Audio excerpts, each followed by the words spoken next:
అందానికి అసూయ కలిగేంత అందగత్తె సుభద్ర. మహాభారత కాలంలో ఈ భూమి మీద గొప్ప అందగత్తెలు మొత్తం ముగ్గురున్నారు. మొదటి స్థానంలో ద్రౌపది, రెండవ స్థానంలో భానుమతి, మూడవ స్థానంలో సుభద్ర ఉన్నారు. ద్వారక యువరాణిగా, అర్జునుడి భార్యగా, మహావీరుడైన అభిమన్యుడి తల్లిగా మహాభారతంలో సుభద్ర స్థానం చెక్కు చెదరనిది. సుభద్ర యాదవరాజు వసుదేవుడు, అతని మొదటి భార్య రోహిణికి జన్మించింది. బలరాముడు, శ్రీకృష్ణుడికి సుభద్ర ఒక్కగానొక్క చెల్లెలు. సుభద్రను చిన్నప్పుడు చిత్ర, భద్ర అనే పేర్లతో పిలిచేవారు. ఈమె చిన్నప్పటి నుండి చాలా తెలివైంది, చురుకైంది. బలరాముడు శ్రీకృష్ణుడికి ముద్దుల సోదరిగా అల్లరి చేస్తూ ఎంతో అపురూపంగా అల్లారు ముద్దుగా పెరిగింది. చదువుల తల్లి సరస్వతిలా ఎన్నో వేదాంగాలు అభ్యసించింది. ఉపనిషత్తులను చదివింది.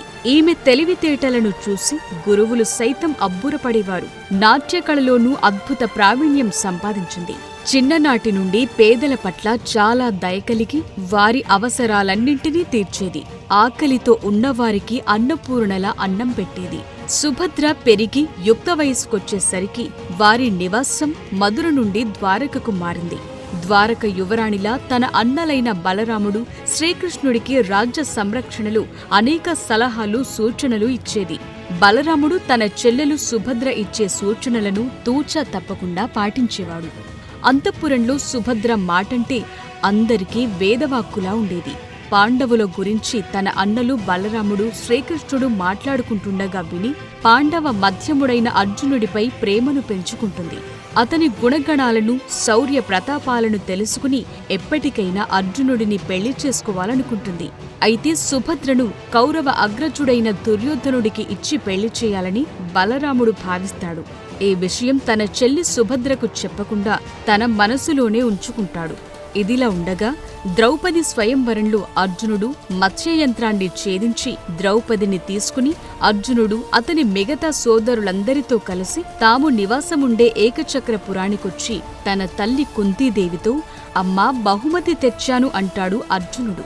అప్పుడు పూజలో ఉన్న కుంతికి సరిగా వినపడక భిక్ష తెచ్చాడనుకుని 5 అన్నదమ్ములు సమానంగా పంచుకోండి అంటుంది. ఆ తరువాత ద్రౌపదిని చూసి అయ్యో తప్పయిందే, నేను అన్నం తెచ్చాననుకుని 5 సోదరులు పంచుకోమన్నాను, ఒక అమ్మాయిని ఎలా పంచుకుంటారు, అది తప్పు కదా అని మదనపడసాగింది.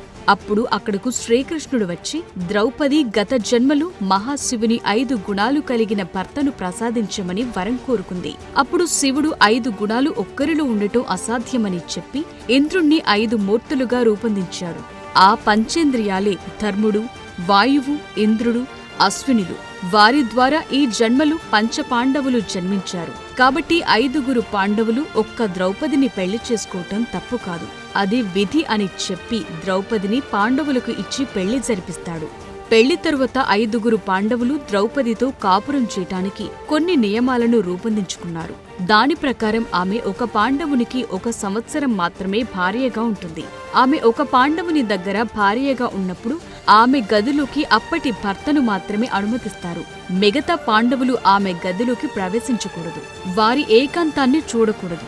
ఒప్పందాన్ని మీరి ఒకవేళ ఎవరైనా వారిని చూస్తే వారు 1 సంవత్సరం పాటు తీర్థయాత్రలు చేస్తూ బయట అరణ్యాల్లో జీవించాలి. అలాగే మన జీవితం చివరి వరకు ద్రౌపది పాండవుల పట్టపురాణిగా ఉంటుంది. ఒకవేళ ఎవరైనా పాండవుడు ఇంకో పెళ్లి చేసుకున్నా ఆమెను ఇంద్రప్రస్థంలోకి తీసుకురాకూడదు. వారిని వారి రాజ్యంలోనే ఉంచాలి. ఈ నియమాలన్నింటికీ కట్టుబడి ఉంటామని పాండవులందరూ వాగ్దానం చేశారు. అయితే ఒకసారి అర్జునుడు బ్రాహ్మణుడికి సహాయం చేయటానికి తన ఆయుధాల కోసం ధర్మరాజు గదికి వెళ్లి అక్కడ ద్రౌపది, ధర్మరాజుల ఏకాంతాన్ని చూసి ఒప్పందాన్ని మీరతాడు. అందుకు 1 సంవత్సరం పాటు తీర్థయాత్రలు చేయాలని నిర్ణయించుకుంటాడు. కోణలు దాటుకుంటూ గంగానదికి చేరి స్నానం చేస్తూ ఉండగా అక్కడ అతన్ని నాగరాజు కౌరవ్య కుమార్తె అయిన ఉలూపి చూస్తుంది. అర్జునుడిని చూసి మోహించిన ఉలూపి తనను పెళ్లి చేసుకోమని వేడుకుంటుంది. అందుకు అర్జునుడు అంగీకరించి ఉలూపిని పెళ్లి చేసుకుంటాడు. ఉలూపి చాలా తెలివైంది, గొప్ప అందగత్తె కూడా.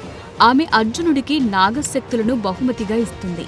అంతేకాక విలువిద్యకు సంబంధించి మాంత్రిక శిక్షణను కూడా ఇస్తుంది. వీరికి ఇరవాణుడు అనే కుమారుడు జన్మించాడు. ఉలుపిని నాగలోకంలోనే ఉండమంటాడు అర్జునుడు. ఎందుకంటే ఇంద్రప్రస్థంలోకి ద్రౌపదిని తప్ప మిగిలిన ఏ భార్యలను తీసుకురాకూడదని పాండవుల నియమం. తరువాత అర్జునుడు తన ప్రయాణాన్ని కొనసాగించి కావేరీ నది పరిసర ప్రాంతంలోని మణిపురం చేరుకుంటాడు. అది ఇప్పటి మణిపూర్ రాష్ట్రం. అక్కడ యువరాణి చిత్రాంగద అర్జునుడిపై మనసు పడగా ఆమెను కూడా పెళ్లి చేసుకుంటాడు అర్జునుడు. తరువాత వీరికి బబ్రువాహనుడు అనే కుమారుడు జన్మిస్తాడు. మణిపురం రాజు చిత్రవాహనుడికి కొడుకులు లేకపోవటం వల్ల చిత్రాంగదకు పుట్టిన బబ్రువాహనుడిని తన రాజ్యానికి రాజును చేస్తానని చెప్పి కూతురుని మనవడిని తనతోనే ఉండమంటాడు. తన కొడుకు బబ్రువాహనుడిని భార్య చిత్రాంగదను మణిపూర్లోనే ఉంచి అర్జునుడు తన తీర్థయాత్రను కొనసాగిస్తాడు. చివరగా ద్వారకను చేరుకుని అక్కడ తన తల్లికి బంధువైన శ్రీకృష్ణుడిని కలుసుకున్న అర్జునుడు తరువాత రైవత పర్వతం వద్ద జరుగుతోన్న ఉత్సవానికి హాజరవుతాడు. అక్కడ ఉత్సవంలో మహా అందగత్తె అయిన సుభద్రను చూసిన అర్జునుడు ఆమె అందానికి ముగ్ధుడై ఎలాగైనా సరే ఆమెను వివాహం చేసుకోవాలని, ఆ అందాల సుందరి ఎవరని శ్రీకృష్ణుడిని అడుగుతాడు. అయితే అర్జునుడి మనసు పసిగట్టిన కృష్ణుడు ఆమె తన సవతి సోదరి సుభద్ర అని, త్వరలో తన అన్న బలరాముడు ఆమెకు స్వయంవరం ఏర్పాటు చేయబోతున్నాడని, ఆమె మనస్సులో ఏముందో, ఎవరినైనా ప్రేమిస్తుందో లేదో తనకు కూడా తెలియదని, ఒకవేళ నీకు తనంటే ఇష్టమైతే క్షత్రియ పద్ధతిలో సుభద్రను ఎత్తుకువెళ్లి వివాహం చేసుకోమని అర్జునుడికి సలహా ఇస్తాడు శ్రీకృష్ణుడు. అప్పుడు అర్జునుడు తన రథాన్ని కొండలపైకి నడిపించి ఉత్సాహంగా వేడుక చేసుకుంటున్న సుభద్ర చెయ్యి పట్టి రథంలోకి లాగుతాడు. అప్పుడు మొట్టమొదటిసారిగా అర్జునుడిని చూస్తుంది సుభద్ర.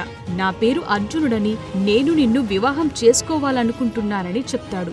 ఇన్నాళ్లు తను కలలు కన్న అర్జునుడే తన ముందు నిలిచి పెళ్లి ప్రస్తావన తేవటంతో మురిసిపోయిన సుభద్ర తనకు కూడా ఇష్టమేనని చెప్పటంతో అర్జునుడు తన రథాన్ని రైవత పర్వతం నుండి ఇంద్రప్రస్థం వైపు పరుగులు పెట్టిస్తాడు. అయితే అక్కడ రక్షణగా ఉన్న సైనికులు తమ యువరాణి సుభద్రను ఎవరో ఆగంతకుడు బలవంతంగా రథంలో తీసుకెళుతున్నాడని భావించి అర్జునుడిపై కత్తులు దూస్తారు. అర్జునుడికి యాదవ సైనికులకు మధ్య భయంకర యుద్ధం జరుగుతుంది. మరోవైపు సుభద్ర చెలికత్తెలు తమ యువరాణిని ఎవరో ఆగంతకుడు బలవంతంగా రథంలో తీసుకెళుతున్నాడని హుటాహుటిన పరిగెత్తి దూరంగా ఉన్న బలరాముడికి తెలియచేస్తారు. కోపంతో ఊగిపోయిన బలరాముడు తన చెల్లెలు సుభద్రను తీసుకెళుతున్న వాడిని బంధించి తెమ్మని యాదవ వీరులకు చెప్పగా వారంతా అర్జునుడి రథాన్ని వెంబడిస్తారు. యాదవ వీరులు అర్జునుడిపై అనేక బాణాలను సంధిస్తారు. వాటన్నింటినీ తప్పించుకున్న అర్జునుడు వారిపై అనేక అస్త్రాలను ప్రయోగిస్తాడు. అర్జునుడికి యాదవ వీరులకు మధ్య యుద్ధం భయంకరంగా జరుగుతుంది. ఆ యుద్ధంలో అర్జునుడు యాదవ వీరుల రథాలను, గుర్రాలను ధ్వంసం చేస్తాడు. వారిని దారుణంగా గాయపరుస్తాడు. అర్జునుడి ధాటికి తట్టుకోలేక యాదవ వీరులంతా పారిపోయొచ్చి బలరాముడికి జరిగిన విషయాన్ని తెలియచేస్తారు. అప్పుడు బలరాముడు యాదవ పెద్దలతో పాటు వృష్ణులు, అంధకులతో ఒక సమావేశాన్ని ఏర్పాటు చేసి సుభద్రను ఎలా రక్షించుకోవాలో సలహా చెప్పమని కోరతాడు. అప్పుడు అక్కడకు శ్రీకృష్ణుడు వచ్చి సుభద్రను ఎత్తుకెళ్లింది అర్జునుడని, వారిద్దరూ ఒకరినొకరు ఇష్టపడుతున్నారని తెలియచేస్తాడు. మహావీరుడైన అర్జునుడే సుభద్రను కోరుకున్నప్పుడు మనం అడ్డుపడటం భావ్యం కాదని పెద్దలందరూ భావించి వారిద్దరికీ పెళ్లి చేసి పెద్దరికాన్ని నిలుపుకోమని బలరాముడికి సూచిస్తాడు. సుభద్రను దుర్యోధనుడికి ఇచ్చి పెళ్లి చేయాలనుకున్న బలరాముడు సుభద్ర అర్జునుడిని ఇష్టపడుతుందని తెలుసుకుని చెల్లెలి సంతోషం కోసం వారిద్దరికీ పెళ్లి చేయటానికి అంగీకరిస్తాడు. ద్వారకకు తిరిగి వస్తే శాస్త్రోక్తంగా పెళ్లి జరిపిస్తామని వేగుల ద్వారా వర్తమానాన్ని అర్జునుడికి చేరవేస్తారు. తరువాత అర్జునుడు కూడా తను సుభద్రను పెళ్లి చేసుకోవాలనుకుంటున్నానని, మీ అంగీకారం తెలియచేయమని ధర్మరాజుకు ఒక లేఖను పంపగా వీరిద్దరి పెళ్లికి ధర్మరాజు కూడా తన సమ్మతిని తెలియచేస్తాడు. తరువాత అర్జునుడు సుభద్రతో ద్వారక చేరుకుని అక్కడ అందరి సమక్షంలో వైదిక ఆచారాలతో సుభద్రను వివాహం చేసుకుంటాడు. పెళ్లి తరువాత సుభద్రను ఇంద్రప్రస్థంలోకి ఎలా తీసుకెళ్లాలో తెలియక అర్జునుడు మదనపడసాగాడు. భర్త బాధను అర్థం చేసుకున్న సుభద్ర ఎప్పటికైనా పాండవ పట్టమహిషి ద్రౌపదేనని, అర్జునుడి పక్కన మొదటి స్థానం కూడా ద్రౌపదిదేనని, ఆమె తరువతే నేనని, మన వివాహాన్ని ద్రౌపది అంగీకరించుకుంటే నేను ద్వారకలోనే ఉంటానని అర్జునుడికి అనునాయంగా తెలియచేస్తుంది. తనను గోవుల కాపరిగా, ద్రౌపది దాసిగా తీసుకెళ్లమని సలహా కూడా ఇస్తుంది. సుభద్ర అంతరంగాన్ని తెలుసుకున్న అర్జునుడు ద్రౌపది పట్ల సుభద్రకు ఉన్న గౌరవానికి ఆశ్చర్యపోతాడు. సుభద్ర మంచి మనసుకు సంతోషిస్తాడు. ఏదైతే అదయ్యిందని సుభద్రను తీసుకుని ఇంద్రప్రస్థానికి ప్రయాణమవుతాడు అర్జునుడు. తమ ఇంటి అదృష్టలక్ష్మి అయిన సుభద్రకు రత్న రాసులు, మణిమాణిక్యాలు, తన కనక వస్తువాహనాలను కానుకలుగా ఇస్తాడు బలరాముడు. అయితే వాటన్నింటినీ సున్నితంగా తిరస్కరించి సుభద్రను మాత్రమే తీసుకుని బయలుదేరుతాడు అర్జునుడు. ఇంద్రప్రస్థంలో అర్జునుడు సుభద్రలను, కుంతి, ఆమె 4 పాండవులు ఘనంగా స్వాగతిస్తారు. అర్జునుడి పక్కన ఉన్న సుభద్రను చూసి ద్రౌపది ఎవరిని అడగ్గా, ఈమె ద్వారకలో గోవుల కాపరి, ఇంద్రప్రస్థంలో గోవులను కాస్తుందని తెచ్చానని చెప్పి తప్పించుకుంటాడు అర్జునుడు.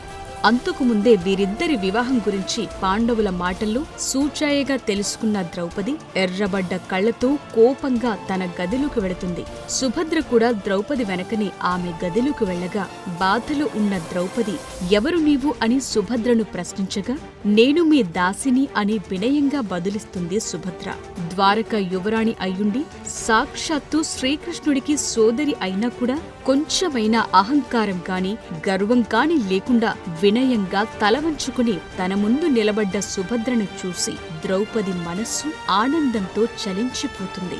ఆప్యాయంగా సుభద్రను దగ్గరకు తీసుకుని కౌగిలించుకుంటుంది. చివరకు అర్జునుడి భార్యగా, తన చెల్లెలిగా సుభద్రను అంగీకరిస్తుంది ద్రౌపది. ఇంద్రప్రస్థంలో సుభద్ర తన అత్త కుంతిని ఎంతో ప్రేమగా చూసుకుంటుంది. ధర్మరాజు, భీముడిని తన బావలుగా, నకుల సహదేవులను తన మరుదులుగా గౌరవంగా చూస్తుంది. ద్రౌపది 5 భర్తలతో కాపురం చేస్తున్నప్పుడు సుభద్ర ఒక్కతే అర్జునుడి దగ్గర ఉండి అతన్ని ఎంతో ప్రేమగా జీవితాంతం చూసుకుంది. సుభద్ర, అర్జునుల అన్యోన్య దాంపత్యానికి గుర్తుగా అభిమన్యుడు జన్మిస్తాడు. ఒకసారి సుభద్ర గర్భవతిగా ఉన్నప్పుడు అర్జునుడు తను నేర్చుకున్న పద్మవ్యూహం గురించి, ఆ వ్యూహంలోకి ఎలా ప్రవేశించాలో సుభద్రకు చెబుతుండగా ఆమె కడుపులో ఉన్న అభిమన్యుడు పద్మవ్యూహంలోకి ఎలా ప్రవేశించాలో వింటాడు. పద్మవ్యూహం నుండి బయటకు ఎలా రావాలో అర్జునుడు చెబుతుండగా సుభద్ర నిద్రపోతుంది. అప్పుడు అర్జునుడు చెప్పటం ఆపేస్తాడు. అలా పద్మవ్యూహ ప్రవేశం గురించి తెలుసుకున్న అభిమన్యుడు అందులోంచి బయటకు ఎలా రావాలో తెలియక మహాభారత యుద్ధంలో మరణిస్తాడు. తరువాత ధర్మరాజు దుర్యోధనుడితో పాచికలాట ఆడి జూదంలో తానోడి తమ్ముళ్లతో సహా ద్రౌపదిని పణంగా పెట్టి ఓడిపోతాడు. అప్పుడు దుర్యోధనుడు తన దాసి అయిన ద్రౌపదిని సభలోకి ఈడ్చుకురమ్మని తమ్ముడిని కోరగా దుశ్శాసనుడు ద్రౌపది జుట్టుపట్టి సభలోకి ఈడ్చుకువస్తాడు. అప్పుడు దుర్యోధనుడు ద్రౌపదిని వివస్త్రను చేయమని చెప్పగా దుశ్శాసనుడు ఆమె చీరలాగుతాడు. ఆ విషయం తెలుసుకున్న సుభద్ర ఎంతో బాధపడి తన అన్న శ్రీకృష్ణుడిని ప్రార్థించి ద్రౌపదిని కాపాడమని కోరుతుంది. సుభద్ర కోరికను మన్నించిన శ్రీకృష్ణుడు చీరను ఇచ్చి ద్రౌపదిని రక్షిస్తాడు. మరలా ధర్మరాజు దుర్యోధనుడితో పాచికలాట ఆడి జూదంలో ఓడిపోయి 12 ఏళ్లు వనవాసం, 1 సంవత్సరం అజ్ఞాతవాసం కోసం అడవులకు బయలుదేరగా అర్జునుడి వెంట సుభద్ర కూడా అడవులకు వస్తానని చెప్తుంది. అయితే అర్జునుడు అందుకు నిరాకరించి సుభద్రను, అభిమన్యుడిని ద్వారకకు పంపిస్తాడు. 13 ఏళ్ల పాటు ద్వారకలోనే ఉన్న సుభద్ర తన సోదరుల సహకారంతో తన కొడుకు అభిమన్యుణ్ణి గొప్ప యోధునిగా తయారు చేస్తుంది. అతనికి అనేక అస్త్రశస్త్రాల ప్రయోగంలో శిక్షణ ఇప్పిస్తుంది. తరువాత తన కొడుకు అభిమన్యుడికి విరాటరాజు కుమార్తె ఉత్తరతో వివాహం జరిపిస్తుంది. వనవాసం, అజ్ఞాతవాసం ముగించుకుని పాండవులు తమ రాజ్యం తమకు తిరిగివ్వమని దుర్యోధనుడి వద్దకు శ్రీకృష్ణుడిని రాయభారం పంపగా అది విఫలమై మహాభారత యుద్ధం అనివార్యమవుతుంది. 13వ రోజు యుద్ధంలో ద్రోణాచార్యుడు పద్మవ్యూహం పన్నుతాడు. త్రిగర్తుల రాజులతో అర్జునుడు యుద్ధభూమికి వేరొక వైపు యుద్ధం చేస్తుంటాడు. అర్జునుడు కాకుండా పద్మవ్యూహాన్ని ఛేదించగలిగే శక్తి కలిగింది అతడి కుమారుడైన అభిమన్యుడికే. అయితే పద్మవ్యూహంలోకి ప్రవేశించిన అభిమన్యుడు హోరాహోరీగా పోరాడి అనేక మంది వీరాధి వీరులను హతమార్చి తిరిగి పద్మవ్యూహం నుండి వెనక్కు రావటం ఎలాగో తెలియక కౌరవ యోధుల చేతిలో మరణిస్తాడు. కొడుకు మరణాన్ని చూసి తట్టుకోలేక ఎంతో విలపించింది సుభద్ర. ఒక గొప్ప యోధుడిని కన్న వీరమాతగా చరిత్రలో నిలిచిపోయింది. మహాభారత యుద్ధంలో తన 100 మంది పుత్రుల మరణంతో తీవ్ర మానసిక క్షోభకు గురైన గాంధారి కోపంతో యాదవ వంశం మొత్తం నాశనమవుతుందని శ్రీకృష్ణుడిని శపిస్తుంది. గాంధారి శాపం గురించి తెలుసుకున్న సుభద్ర తను పెరిగిన ద్వారకా నగరం, తన అన్నలు, వదినలు, బంధువులు సమస్తం గాంధారి శాపం కారణంగా మరణిస్తారని ఎంతో బాధపడుతుంది. తరువాత హస్తినాపురానికి చక్రవర్తిగా ధర్మరాజు, పట్టపురాణిగా ద్రౌపది పట్టాభిషిక్తులవుతారు. యుద్ధం ముగిసిన 35 ఏళ్ల తరువాత గాంధారి శాపం పనిచేస్తుందని, యాదవ వీరుల నాశనం తప్పదని గ్రహించిన శ్రీకృష్ణుడు అది తను చూడకూడదని భావించి అడవిలోకి వెళ్లి అక్కడ వేటగాడు తన కాలికి వేసిన బాణం కారణంగా అవతారం చాలిస్తాడు. తరువాత బలరాముడు కూడా తన అవతారం చాలిస్తాడు. తోడబుట్టిన అన్నలిద్దరూ మరణించటంతో ఎంతో బాధపడుతుంది సుభద్ర. తరువాత యాదవ వీరులందరూ సాంబుడికి పుట్టిన ముసలం కారణంగా సముద్రపు ఒడ్డున దర్బలతో ఒకరినొకరు దారుణంగా కొట్టుకుని మరణిస్తారు. తన బంధువులందరి మరణ వార్త విన్న సుభద్ర పుట్టెడు దుఃఖంలో ఉండి కూడా ద్వారకలో మిగిలిన ఆడవారిని, చిన్నపిల్లలను తీసుకురమ్మని అర్జునుడిని కోరుతుంది. సుభద్ర కోరిక మీద అర్జునుడు ద్వారకా నగరాన్ని చేరుకుని చనిపోయిన యాదవ వీరులకు అంత్యక్రియలు జరిపించి వారి భార్య బిడ్డలను తీసుకుని హస్తినకు తిరుగు ప్రయాణమవుతాడు. అర్జునుడు వారందరినీ తీసుకుని కొంత దూరం రాగానే సముద్రం ఉప్పొంగి ద్వారకా నగరం మొత్తం మునిగిపోతుంది. అలా గాంధారి శాపం కారణంగా శ్రీకృష్ణుడు ఎంతో ఇష్టపడి కట్టించుకున్న ద్వారకా నగరం యావత్తు సముద్రంలో మునిగిపోతుంది. అర్జునుడు తీసుకువచ్చిన యాదవుల భార్య బిడ్డలను ఓదార్చి వారందరూ జీవితాంతం బ్రతకటానికి కావాల్సిన ధన సహాయం చేస్తుంది సుభద్ర. వారందరికీ తగిన ఉపాధిని కల్పిస్తుంది. వారి పిల్లలకు విద్యాబుద్ధులు నేర్పిస్తుంది.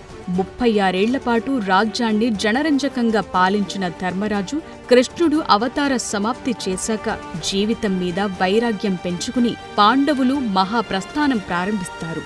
హస్తినాపురం సింహాసనంపై సుభద్ర మనవడు అభిమన్యుడు, ఉత్తరల కుమారుడైన పరీక్షిత్తును, ఇంద్రప్రస్థానానికి కృష్ణుడి మనవడు ప్రద్యుమ్నుడు, ప్రభావతిల కుమారుడైన వజ్రనాభుడికి పట్టాభిషేకం చేసి వారిద్దరి పర్యవేక్షణ బాధ్యతను సుభద్రకు అప్పగించి పాండవులు మహాప్రస్థానం కోసం యాత్ర చేస్తారు.